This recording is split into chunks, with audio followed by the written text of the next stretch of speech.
네, 애가 둘이 있는데 너네 애들한테 주식을 딱 하나만 사주면 뭘 사줄래? 이렇게 물어봤거든요, 제가. 어. 그랬더니 아주 주저하지 않고 바로 향후에는 증강현실, 헬스케어, 그리고 아, 자동차 쪽에도 둘 다 투자하고 네. 있어요.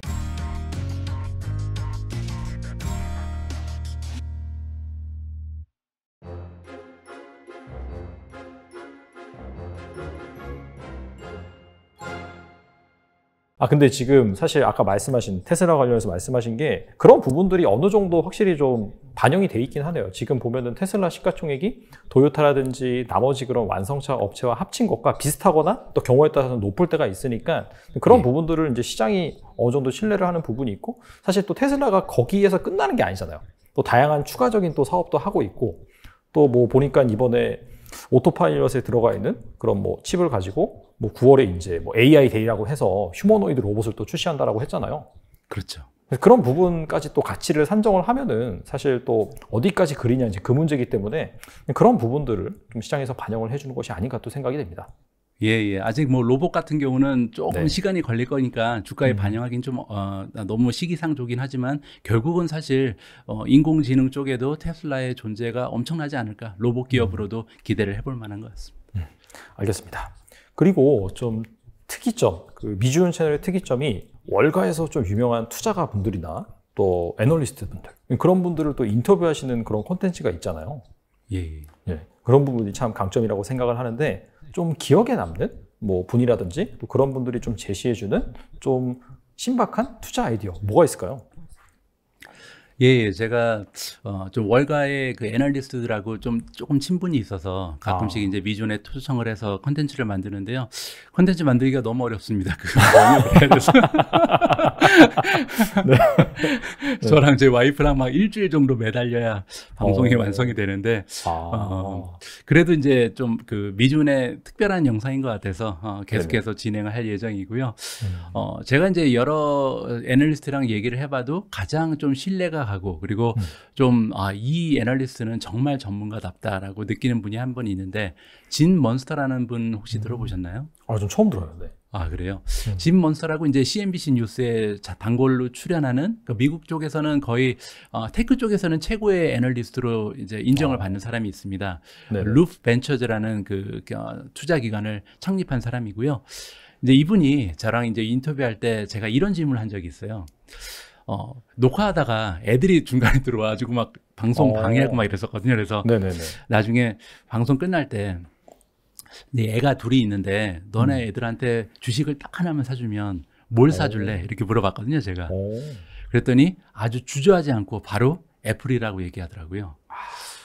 그래서 그러면 이제 애플에 대해서 이분이 어떤 얘기를 하는지 잠깐 설명을 드리면, 저도 음, 이제 100% 공감하는 내용인데, 애플은 현재와 미래가 모두 존재하는 기업이다, 이런 식으로 평가를 해주더라고요. 음, 그러니까 뭐 최근에 현재로서도 보면 아이폰의 인기가 예전에 비해서 오히려 좋으면 좋았지 떨어지지 않고 있고요.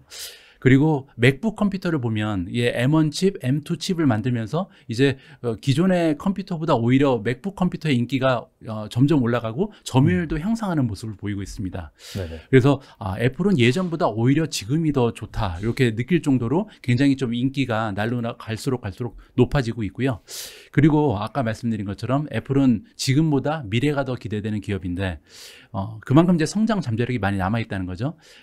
그 중에서 이제 몇 가지만 좀 말씀드리면, 일단은 가면 갈수록 애플의 기기를 사용하는 사람들이 늘어나고 있습니다. 그러니까 아이폰부터 시작해서 아이패드도 있고 뭐 아이팟도 있고 여러 가지 이제 상당히 많은 기기를 이제 기기의 숫자가 늘어나고 있죠. 근데 음, 기기의 숫자가 늘어나는 게 왜 중요하냐면, 아까 우리가 차지 포인트 얘기도 하고 테슬라 얘기도 했지만 아, 애플도 서비스 매출이 늘어나고 있거든요. 소프트웨어 음, 쪽에. 그래서 이 서비스 매출이 기기를 사용하는 사람이 늘어나면 늘어날수록, 기기의 종류가 늘어나면 늘어날수록 계속해서 기하급수적으로 올라갈 가능성이 높기 때문에 지금 현재보다 미래는 서비스 매출이 차지하는 비중이 높을 것이다. 그리고 이제 서비스 매출이 올라간다는 것은 결국 이 앱 쪽에 들어오는 사용자의 수가 늘는 거기 때문에 광고 매출도 무시할 수가 없거든요. 그래서 그렇죠. 이 부분도 우리가 좀 투자 가치에 넣어야 될 것 같고, 음, 이제 거기에서 기술력을 좀 생각을 해보면 향후에는 증강현실, 헬스케어, 그리고 아, 자동차 쪽에도 애플이 선두 기업이 갈 가능성이 굉장히 높다고 생각을 합니다. 그 중에서는 저는 이제 자동차에 기대를 많이 하고 있는데, 우리가 보통 이제 애플카 얘기를 하잖아요. 근데 애플카가 맞아요. 나올지 안 나올지는 잘 모르죠. 근데 애플카보다 저는 더 기대되는 게 뭐냐면 카플레이입니다. 카플레이요? 예.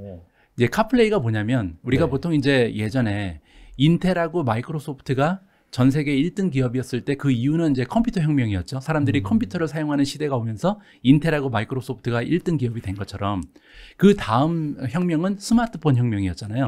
누구나 다 이 스마트폰 하나를 들고 있는 모바일 혁명이 일어났는데 그것 때문에 이제 전 세계 1등 기업이 된 게 애플하고 구글이었습니다.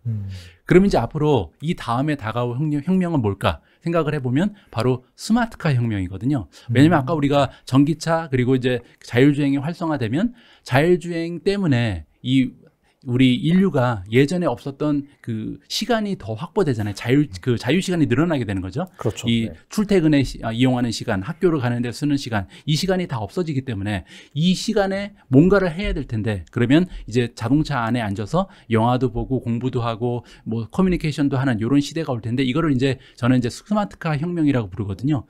이 스마트카 혁명이 왜 중요하냐면 결국 스마트카 혁명도 여러 가지 애플리케이션을 사용하면서 시간을 보낼 텐데 이 애플리케이션을 깔기 위한 그 운영 체제가 필요할 거 아니에요. 근데 그 운영 체제는 지금 현재 스마트폰 혁명에서 1등이었던 애플, 구글이 주도할 가능성이 굉장히 높죠. 그냥 옮기기만 하면 되니까. 거기에 테슬라까지. 그래서 제가 볼 때 앞으로 다가올 스마트카 혁명을 생각해 볼 때 애플, 구글 그리고 테슬라의 투자 가치는 정말 엄청날 수 있다. 이렇게 좀 기대를 하고 있습니다. 갑자기 좀 궁금해서 드는 질문이긴 한데 애플이 사실 스마트카를 아직까지는 뭐 100% 출시한다라고 말은 하지 않았지만 기존에 등록한 특허라든지 준비하는 그런 스탯을 보면은 상당히 좀 가능성이 높다라고 볼 수가 있잖아요. 그러면 이제 불현듯 생각이 드는 게 약간 테슬라가 좀 긴장을 해야 되지 않을까요? 어떻게 보세요? 여기 애플카가 나오면 만약에 이제 전기차를 만들게 되면 많이 뺏기겠죠. 그러니까 뭐 미국 같은 경우는 거의 아이폰 이용하는 사람이 50%잖아요. 그래서 그러면 미국 쪽에서 애플카를 사용하는 사람이 50%가 될 수도 있는 거거든요. 그래서 이제 테슬라 입장에서는 엄청난 타격이 될 텐데 그렇게 쉽지는 않을 걸로 봅니다. 왜냐하면 아까 말씀드린 것처럼 전기차는 전기차만 가지고는 매력이 없고요. 자율주행이 얼마나 잘 되느냐에 따라서 그 투자의 가치 그리고 상품의 가치가 결정이 된다고 생각을 하는데 과연 애플이 테슬라의 자율주행을 따라잡을 수 있을까? 엄청나게 예쁜 차를 만들 수는 있겠죠. 훨씬 더 멋지고 훨씬 잘 나가는 차를 만들 수는 있겠지만 문제는 자율주행에서는 차이가 있을 것 같습니다. 사실 약간 고민하지 말고 이 두 개를 같이 가져가는 게 가장 현명한 방법일 수도 있겠네요. 예. 저는 그렇게 생각합니다. 둘 다 투자하고 있습니다. 알겠습니다. 좀 그런 식으로 하실 필요가 있을 것 같아요. 뭐 무조건 이 주식이 탑이라고 해서 서두에서 말씀하셨다시피 극단적인 선택을 하기보다는 좀 현명하게, 그렇죠. 미래는 100%가 없으니까 그런 부분들을 잘 고려를 하셔서 결정을 하시면 좋을 것 같고 오늘 정말 나와주셔서 좋은 말씀 많이 해주셨는데 마지막으로 이 투자자분들께 한 말씀만 부탁드립니다. 어떤 말씀을 드릴까 좀 고민을 해봤는데 최근 들어서 한국 투자자분들의 그 매수 종목 순위를 좀 살펴보면요. 조금 2020년, 2021년과는 다른 양상이 있는데요. 예전에는 그 매수 종목 순위를 보면 1위가 항상 테슬라였고 2위는 애플, 3위는 뭐 경우에 따라서 구글이 될 때도 있고 아마존이 될 때도 있고 이랬거든요. 근데 요즘은요, 그 TQQQ 그리고 SQQQ 아시죠? 알아요. 이런 ETF가 항상 1, 2위를 다툽니다. 물론 이제 테슬라랑 함께. 저는 이런 현상을 보면서 정말 하루라도 빨리 부자가 되는 사람들이 많구나. 이렇게 좀 씁쓸한 기분이 들더라고요. 제가 예전에 이제 호텔리어였잖아요. 근데 호텔리어는 박봉입니다. 완전히 박봉이거든요. 그래서 호텔리어로 22년 정도 일을 했는데 제가 예전 기억을 좀 해보면요.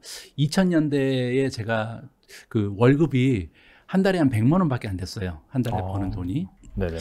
그 연봉이 2천만 원도 안 됐었거든요.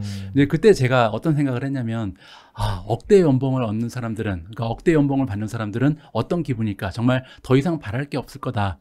나도 억대 연봉자가 빨리 되고 싶다. 이런 생각을 굉장히 많이 했었거든요. 근데 이제 세월이 지나서 나중에 제가 그 호텔리어의 꿈인 총지배인까지 이제 진급을 했고 억대 연봉을 실제로 받는 사람이 됐었거든요. 그런데 이제 억대 연봉자가 되고 나니까 억대 연봉이 아무것도 아니더라고요. 그때는 이제 1년에 20억 버는 사람들이 보이기 시작합니다. 그래서 왜냐하면 이게 사람이 행복을 느끼기 위해서는 자극이 필요하거든요. 계속해서 이제 새로운 자극이 들어오면서 이제 감정이 긍정적으로 바뀔 수도 있고 이제 부정적으로 바뀔 수가 있는데 이 자극이라는 게 조금씩 커져야 됩니다. 그래야 이제 사람이 이 행복이 지속이 될 수 있거든요. 그렇기 때문에 많은 사람들이 뭐 마약에도 빠지고 도박에도 빠지고 섹스에도 빠지고 이러면서 이제 더 큰 자극을 찾게 되는데 투자도 마찬가지인 것 같아요. 욕심을 부리다 보면 확률적으로 굉장히 어려운 투자이기도 하지만 만약에 운이 좋아서 대박이 나더라도요. 거기서 만족하지 못할 것 같아요. 그러면 더 큰 베팅을 하게 되죠. 근데 문제는 이렇게 가다 보면 결국 쪽박을 차는 날도 오게 실수하는 날도 오게 되잖아요. 그래서 이번에는 1,000만 원을 베팅하던 사람이 이게 1,000만 원이 5,000만 원이 되면 이 5,000만 원을 또 베팅해서 이걸 1억으로 만들고 싶을 거고 1억을 또 베팅해서 10억으로 만들고 싶을 텐데 이런 식으로 하다 보면 결국은 잘 안 되는 날이 오겠죠. 그래서 제가 볼 때는 투자를 너무 욕심부려서 하시는 것보다는 나는 1년에 딱 10%만 만들어내자. 그리고 정말 욕심 많으신 분들은 저처럼 저는 욕심이 좀 많아서 20% 1년에 20%가 꿈이거든요. 그래서 이렇게 좀 그리고 또 이제 평균적으로 이것도 이제 매년 하는 것보다는 뭐 잘 될 때는 30%도 올라가고 안 될 때는 마이너스 20%도 되고 이런 식으로 해서 장기적으로 한 10년 보면 평균적으로 10% 그리고 많으면 한 20% 정도 수익을 보자는 그런 목표를 가지고 소박한 꿈을 가지고 투자하는 게 좋지 않을까 저는 그렇게 좀 말씀을 드리고 싶습니다. 네. 정말 오늘 다양한 투자 아이디어, 좋은 투자 아이디어 제공해 주신 것도 좋았는데 또 마지막 멘트가 또 인생에 정말 좀 꼭 필요한 그런 좋은 말씀을 해주셔가지고 또 훈훈하게 또 마무리할 수 있을 것 같고 딱 두 가지로 요약될 수 있을 것 같아요. 대표님이 투자관 첫 번째 약간 긍정적이어야 된다. 어차피 역사적으로 봤을 때 주식시장은 또 긍정을 논자에 또 승리를 안주기가 좋기 때문에 그런 부분이 중요할 것 같고 또 두 번째 실수하지 않기 위해서는 욕심을 버려라. 그래서 이 두 가지를 여러분들이 어떻게 보면 당연한 거 아니야? 라고 생각할 수 있지만은 우리가 가장 못하는 거이기도 합니다. 그래서 이 두 가지 키워드를 잘 여러분들이 인식을 하시고 오늘 제시해 주신 좋은 투자 아이디어도 여러분들이 곱씹어 가면서 또 좋은 투자 판단 내리신다면 분명히 이런 어려운 장에서 좋은 성과를 낼 거라고 생각이 됩니다. 오늘 나와주셔서 정말 좋은 말씀 감사드리고 나중에 또 기회 되면 한번 모시겠습니다. 감사합니다. 역시 최고의 유튜브 채널답게 아주 깔끔한 정리 감사합니다. 감사합니다. 제가 너무 감사합니다. 다음에 꼭 한번 모시겠습니다. 예, 나중에 또 뵙겠습니다. 네, 안녕히 계세요. 고생하셨습니다. 예, 감사합니다.